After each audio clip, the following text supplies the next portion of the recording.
So today's question comes from Robert. He said, do you use the continued education program to recert?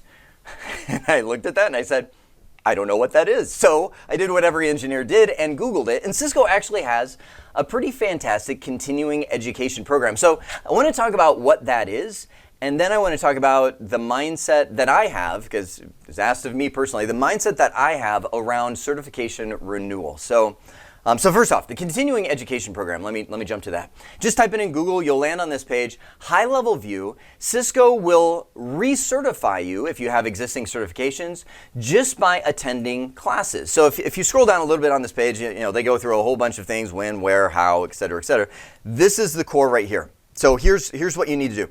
1, agree to the terms and conditions, earn 100 credits by completing the pre-approved education offerings, and then pay your fee, which is, if you scroll to the bottom, about $300 to participate in this program. So my initial thing was like, well, how long do you have to achieve these continuing education credits? And the answer is 3 years, because the certifications renew every 3 years. So you just got to keep 100 credits within 3 years.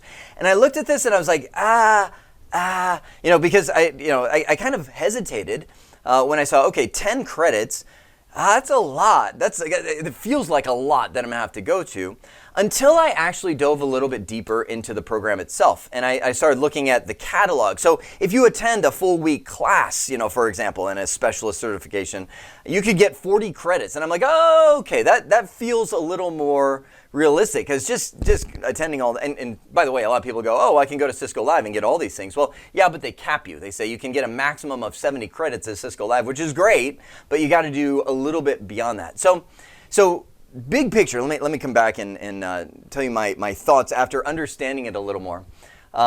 Big picture on continuing education is, I get it and I love it if you're already attending those classes for something else.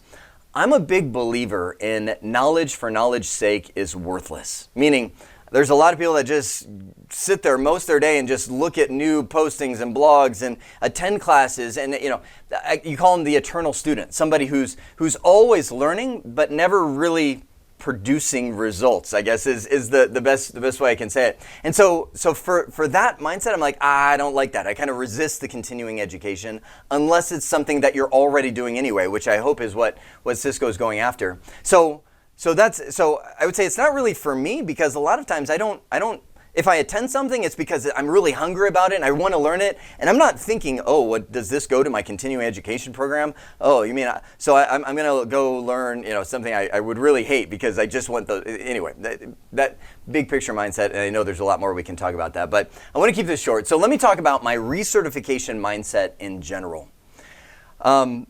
Recertifying for me, and I'm going to apply it to me, and I'd love to hear your thoughts if it's different.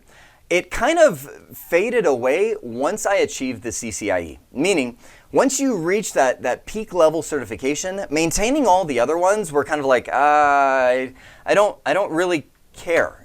Like when you say you're a CCIE, nobody's like, oh, but did you get the CCNP? What about the CCNA? It's just people go, oh, wow, okay, that's great. And so I'm certified in a whole bunch of what I would call hodgepodge things, because there's times where I'm teaching a class or I'm putting some training together and I'm like, oh, well, I want to go take that exam so I can make sure that I'm teaching to a lot of what they're going to be asking.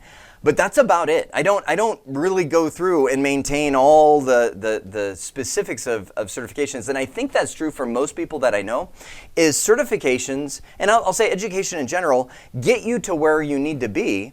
And then you kind of launch into whatever you want to launch into. Like, you're not going to stop learning. Let me say that, because you're in technology, and that if you stop, you're going to soon be outdated and wondering what happened to you.